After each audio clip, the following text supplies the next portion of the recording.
Home theater, yeah. Oh, home theater. What? Hey. Hey, yeah. Are you ready for this? Hey, come on. Yeah, home theater. আপনি কি আমাকে follow করছেন? কি বলেন এটা আপনি? তুমি আমার সামনে আমার বোন জামাইরে খারাপ বলতেছো আর আমি তোমার মাফ করে দেবো না? এইটা আপনি কি কইলেন? আমি মিথ্যা কথা বলি?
সরি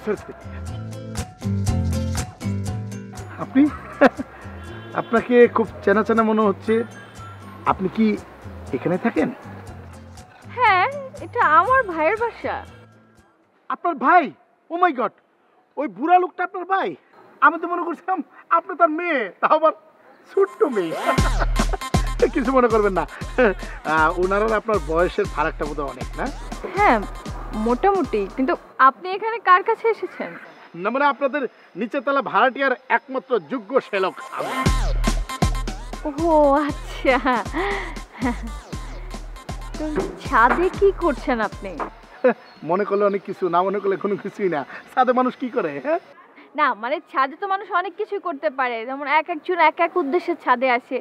মানে আপনি সোজাসুজি বললেই তো পারেন আপনি ছাদে কি উদ্দেশ্যে এসেছেন। আমি কি উদ্দেশ্যে নিয়ে আসছি সেটা আমি বলতে পারবো না, তবে আপনি যে উদ্দেশ্যে নিয়ে আসছেন সেটাকে তো আমি জানি। মানে? না মানে মনে করলে অনেক কিছু, না মনে করলে কোনো কিছুই না। আপনার মনে অনেক খারাপ, তাই না? ঠিক বলেছি না আমি? না মানে একটু ছিল আর কি। আপনি আপনি কি করে বুঝলেন? ক্যামেরা, তার মানে আমি প্রফেশনালি একজন ফটোগ্রাফারের কাজ কি এক্সপ্রেশন নিয়ে খেলা করা। মানুষের এক্সপ্রেশন দেখেই বলতে পারি তার মনের কথা। আপনার এক্সপ্রেশন দেখে আমি বুঝতে পেরেছি আপনার মন খারাপ।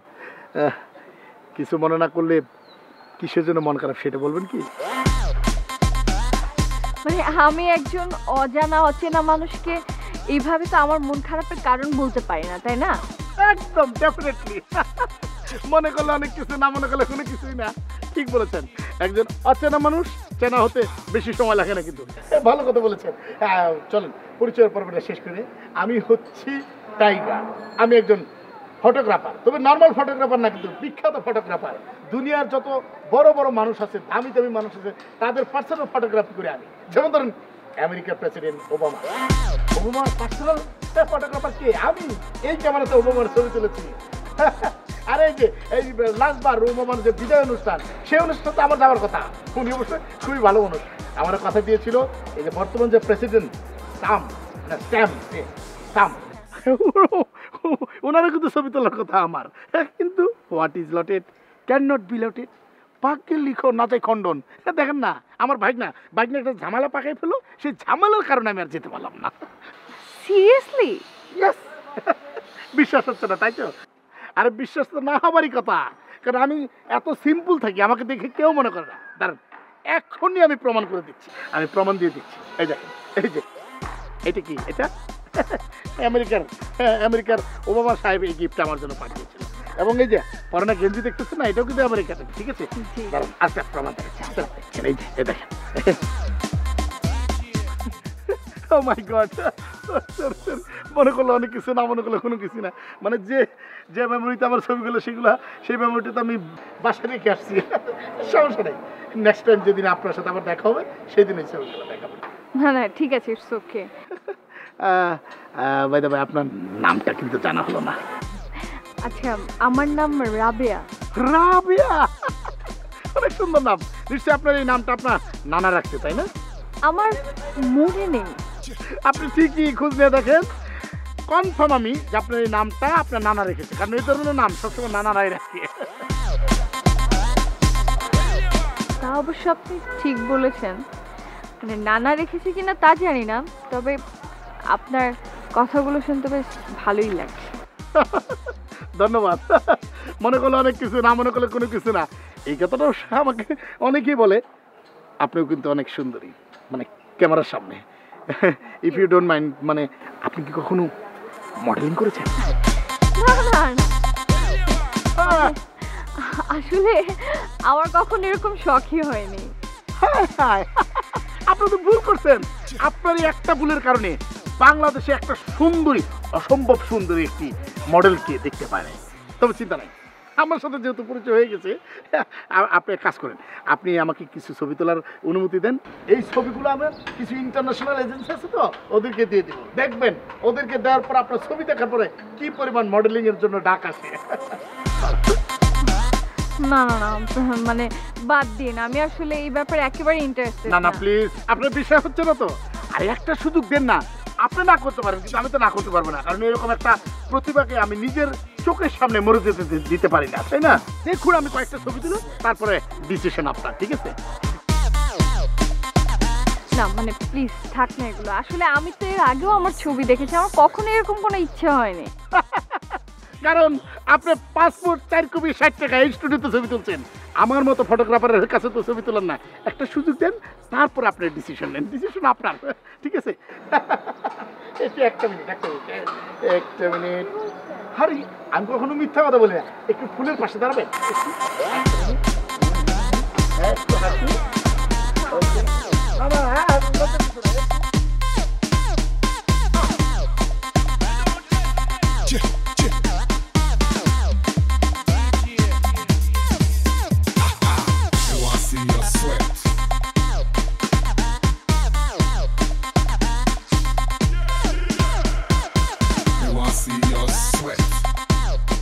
চলে গেছে তোমার ভাড়াটিয়া? তা শেষমেশ কি ডিসিশন নিলে? সন্ধি চুক্তিতে গেলে নাকি দমন নীতিতে? আমি তো দমন নীতিতেই যেতে চেয়েছিলাম, কিন্তু ছেলের বাপ তো আরো বড় বেশি টাউট। সে এমন কথার মার প্যাচে আমাকে ফেলেছে যে আমি কোনো কিছু বলতেই পারলাম না। কি এমন বললো যে তোমাকে একেবারে পরাস্ত করে ফেললো? আর বলো না, সে এখন আমার কাছে কাগজে কলমে প্রমাণ চাইছে। আরে তুমিই বলো, যে ঘটনা এত আগে ঘটে গিয়েছে, আমি তার প্রমাণ কোত্থেকে পাবো? তাছাড়া আমার ঘরের মানুষেরাই তো আমার সাথে বিট্রে করছে, তা না হলে ওই বেটার গোষ্ঠী উদ্ধার করে ছাড়তাম। কি আর করবে বলো, কপালে যা লেখা আছে তাই তো হবে, তাই না? আচ্ছা, তোমাকে একটা প্রশ্ন জিজ্ঞেস করি। কি? মানে আমি তো তোমার হাজবেন্ড, তাই না? তাই দুনিয়াতে যত কিছুই ঘটুক, অ্যাট দ্য এন্ড তুমি তো আমার পক্ষে আছো, তাই না?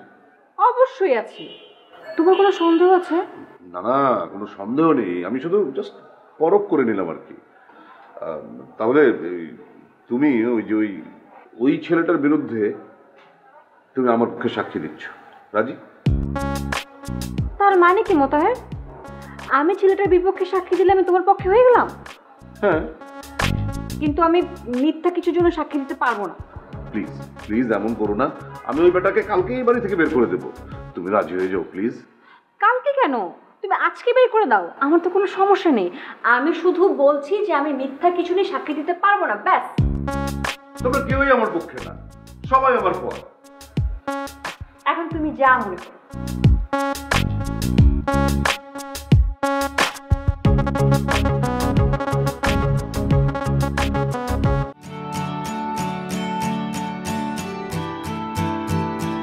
বাকি তোমার ফুপু কোথায়? তুমি তো ছাদে উঠছে, কাপড় শুকাতে দিয়েছে। আচ্ছা ঠিক আছে। আপনি কি ছাদে যাবেন? না, ছাদে যাবো কেন, দরকার নেই। আপনার 1 কাপে স্পেশাল কফি বানায় দেই? সেটাও লাগবে না, আমি বাইরে থেকে চা খেয়ে এসেছি। ফল কেটে দেই? কিচ্ছু লাগবে না, ফুপা কি অহন আমার লগে রাগ করে আছেন? না, কেন তোর প্রতি আমি রাগ করে থাকবো? তুই যা বুঝেছিস তাই করেছিস। ফুপা ফুপা আপনি পায়ে ধরে ফুপা ফুপা আপনি আমার মাফ করে দেন ফুপা, বিশ্বাস করেন আমার কোনো দোষ নাই। আমি যা করছি আপনাকে দুজনের ভালোর জন্যই করছি। আমি যদি আপনার সেদিনকে এই মুখে তোমায় অপমান না করতাম তাহলে কি আপনি রাগারাগি করে বাড়ি ছেড়ে যাইতেন? আর আপনি দেখেন, বিশ্বাস করেন একটা জিনিস, আপনি এদিনকে রাগারাগি করে গেছেন দেখে কিন্তু ফুপু আপনার এত কাছাকাছি আসছে, আপনার এত ভালোবাসে। আপনি বিশ্বাস করেন ফুপা, আমার একটু বিশ্বাস করেন, দেখেন আমার জন্য কিন্তু আপনাকে সংসারে জোড়া লাগছে। আপনি আমার প্রতি রাগ করে আছেন। আরে বাবা, তোর খবর পড়া কি শেষ হয়েছে? বল, যদি শেষ না থাকে আরো বল। না মানে আমি বলতেছি আপনি আমার সাথে রাগ করে আছেন ফুপা। কে বলেছে আমি তোর প্রতি রাগ করে আছি? তোকে অনেক ধন্যবাদ, তুই তোর ফুফুকে আমার অনেক কাছে এনে দিয়েছিস, কিন্তু কথা সেখানে তোর নাম থাকবে। যা ফুপা, আমি কি ফুপুরে ডাক দিয়ে নিয়ে আসবো? না না, ডাকার দরকার নেই, তুই তোর কাজ করে গিয়ে যা। ফুপা একটা সত্য কথা বলি, আপনার অনেক ভালো মানুষ, আপনার আমার অনেক পছন্দ হয়। এই বাড়িতে আপনার মতো একটা ভালো মানুষও নাই, সত্যি কইতাছি। তুইও অনেক ভালো মনের মানুষ, তুই একটা ভালো মেয়ে। যা। সত্যি বলছেন ফুপা? হ্যাঁ, আমি সত্যি বলছি। কিন্তু এই কথাটা যার বোঝা উচিত সে তো বুঝে না। তুই কার কথা বলছিস? এখন বলা যাবে না, সময় এলে আপনি বলুন।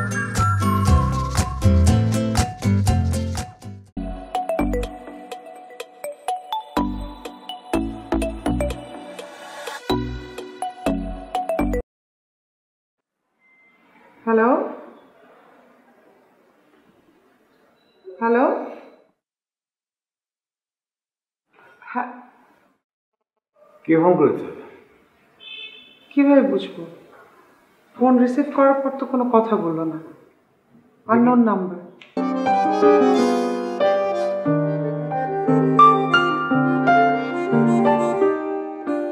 চিনতে পেরেছো নাম্বারটা? না। চিনতে পারোনি নাকি আমার সামনে অভিনয় করছো না চেনার? কি বলছো এসব? তুমি এ বসে আমাকে নিয়ে সন্দেহ করো নাকি? সন্দেহ করার মতো কাজ করলে তো সন্দেহ করবই। আমি আগেও লক্ষ্য করেছি এরকম এই আননোন নাম্বার থেকে ফোন আসলে তুমি বাইরে আড়ালে গিয়ে কথা বলো। দেখো, আমি ব্যবসা বাণিজ্য করি, আমার এখানে কত রকমের মানুষ কল করবে, আর সেগুলো কি তোমাকে সামনে দাঁড় করিয়ে রেখে আমি কথা বলবো? আর তুমিও না, এই বয়সে কি সব সন্দেহ করো। এগুলো এই বয়সে কি করা যায়? এগুলো তো করবে আমার ছেলেরা। ও সেটা অবশ্য একটা বিরাট সমস্যা। আমার ছেলেরা এই ব্যাপারে একেবারে অথর্ব, ওরা কিচ্ছু করতে পারবে না। না পারলেই ভালো, আমি আমার ছেলের বউ নিজে পছন্দ করে নিয়ে আসবো। তোমার যেমন খুশি সেটা করো, এ বাড়িতে তোমার উপর তো কেউই কথা বলে না। বাড়িওয়ালার সাথে কি কথা হলো বলো? যা বলে গিয়েছিলাম তাই হয়েছে।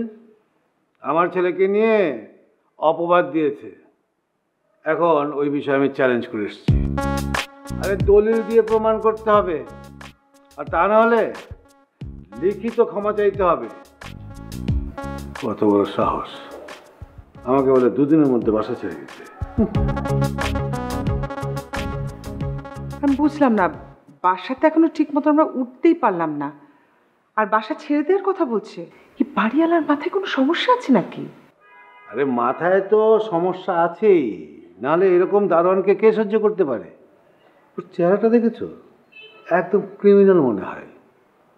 ভাবছি ওর একটা ছবি তুলে থানায় দিয়ে আসবো। আমার তো মনে হয় 2-1টা কেস বেরিয়ে যেতে পারে এই দারোয়ানের নামে। তুমি ওই দারোয়ানকে নিয়ে এত টেনশন করছো কেন আমি বুঝতে পারছি না। ও তো বাড়িওয়ালার লোক, ওকে যেরকম শিখিয়েছে ও সেরকমই বলছে। যতই শিখিয়ে দেখ, এই বাড়িওয়ালা বেটা আমাকে চিনতে পারেনি। এখন থেকে প্রতি সপ্তাহে এমন ক্রিটিক্যাল পয়েন্ট নিয়ে একটা প্রবলেম ক্রিয়েট করব, সেই প্রবলেম সলভ করতে করতে তার রাতের ঘুম হারাম হয়ে যাবে পুরো 1 সপ্তাহ। টেবিলে নাস্তা দাও, আমাকে বেরোতে হবে। তুমি কিন্তু খুব সুন্দর করে মূল বিষয়টা এড়িয়ে গেলে। কোনটা? ওই যে আননোন নাম্বারের ব্যাপারটা। উফ, তুমি না, এই ধরো তো, ফোন করে তুমি নিজেই দেখে নাও কে ফোন করেছে। উফ, সকাল সকাল এক দারোয়ানের চেহারা দেখে আমার মুডটাই নষ্ট হয়ে গেছে, আর সারা দিন যাবে আল্লাহ জানে কত রকমের ঝামেলায়। রাবেয়া, তুমি এখানে কি করছো? কি করছে মানে? উনি কে? আপনি কে? আমি রাবেয়ার হাজবেন্ড। আপনি কে?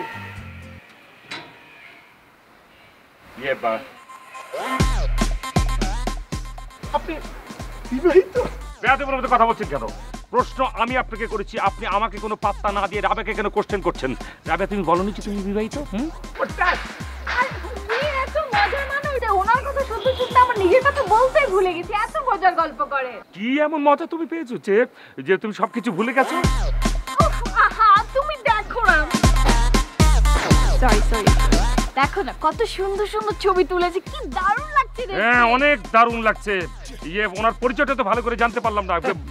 দুলা ভাই, আপনি স্বাভাবিক হন না, আপনি স্বাভাবিক দাঁড়ান। আমি আসলে বুঝতে পারি যে উনি বিবাহিত, আর ওনাকে দেখে তো বিবাহিত মনে হয় না। আমি একজন প্রফেশনাল ফটোগ্রাফার। আপনার সঙ্গে রাবেয়ার পরিচয় হয়েছে কিভাবে, কোত্থেকে? আমি বলছি, আসলে উনি, আপনার নামটা কি জানি? এতক্ষণ আপনি আমার নামটাও ভুলে গেছেন? না মানে আমার নাম কি? টাইগার।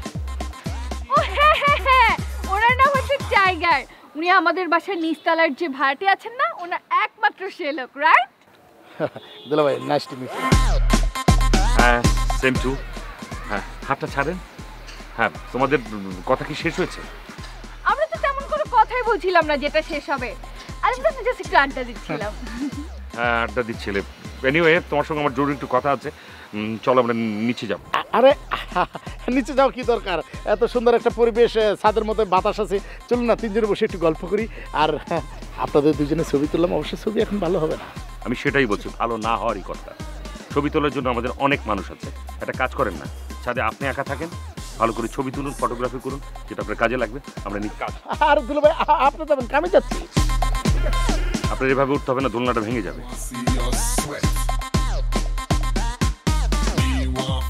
তার চেয়ে আপনি ছাদে থাকেন, আমরা নিচে যাই।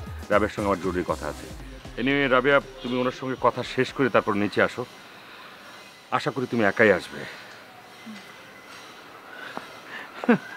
না মনে করলে অনেক কিছু, না মনে করলে কোনো কিছুই না। আসলে আমার মনে হয় ও বোধহয় অন্য কোনো টেনশনে আছে। আসলে বিজনেস নিয়ে অনেক ঝামেলা চলছে তো।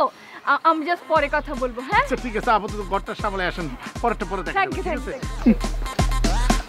মনে করলে অনেক কিছু, না মনে করলে কোনো কিছুই না।